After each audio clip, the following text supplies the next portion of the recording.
Mengkaji sistem pemerintahan di Indonesia. Sebelum amandemen Undang-Undang Dasar 1945, Indonesia menganut sistem trias politika. Dalam sistem trias politika, terdapat pemisahan kekuasaan lembaga negara menjadi 3, legislatif, eksekutif, dan juga yudikatif. Konsep ini dicetuskan oleh filsuf Prancis Montesquieu dengan pemikiran dasar separation of power, atau bisa disebut juga pemisahan kekuasaan yang mutlak antar lembaga negara, seperti yang telah dijalankan di negara Yunani dan juga Roma. Kemudian, sistem trias politika yang diadopsi oleh pemerintahan Indonesia adalah sistem pembagian kekuasaan atau distribution of power, di mana kekuasaan legislatif dipegang oleh DPR. Pertama, DPR memiliki tugas dan wewenang yang telah diatur dalam Undang-Undang Dasar 1945 dalam beberapa pasal. Pasal 20 ayat 1 menyatakan DPR memegang kekuasaan untuk membentuk undang-undang. Pasal 20A ayat 1, DPR memiliki fungsi legislasi, fungsi anggaran, dan juga fungsi pengawasan. Kedua, eksekutif yang dijalankan oleh Presiden beserta kabinetnya diatur tugas dan wewenangnya di dalam Undang-Undang Dasar 1945. Pasal 4 ayat 1 yang menyatakan Presiden RI memegang kekuasaan pemerintahan menurut Undang-Undang Dasar. Sedangkan kekuasaan yudikatif dijalankan oleh Mahkamah Agung beserta Mahkamah Konstitusi.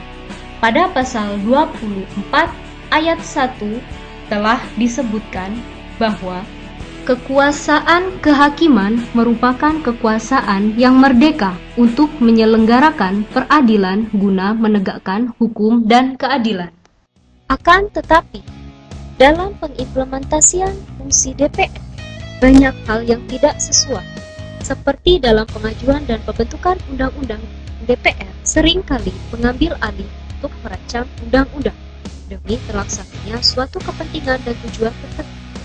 Hal ini mengakibatkan menumpuknya RUU yang belum dibahas dan membengkakkan anggaran negara yang tidak lain digunakan sebagai alasan untuk korupsi. Dari segi fungsi anggaran dalam pembentukan dan penentuan APBN, DPR juga ikut andil mengintervensi rancangan anggaran belanja negara atau RAPBN yang diajukan oleh pemerintah. DPR seharusnya hanya berhak memberikan persetujuan atas RAPBN dari pemerintah. Namun, DPR saat ini dapat mengubah RAPBN untuk kepentingan DPR sendiri yang terus naik sebanyak 40% setiap tahunnya.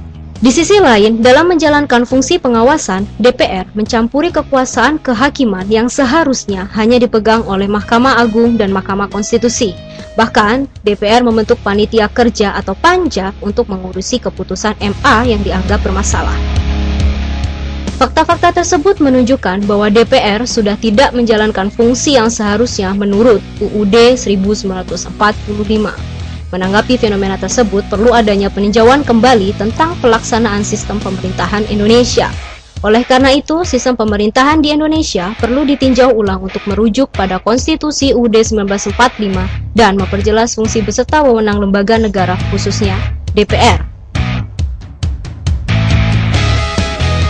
Lantas, apakah implementasi fungsi DPR sudah sejalan dengan konsep trias politika yang diadopsi oleh Indonesia dalam amandemen UUD 1945 atau sistem trias politika yang dimaksud adalah trias KKN yang sengaja diracik dan dipatenkan oleh DPR untuk melanggengkan kekuasaannya di Indonesia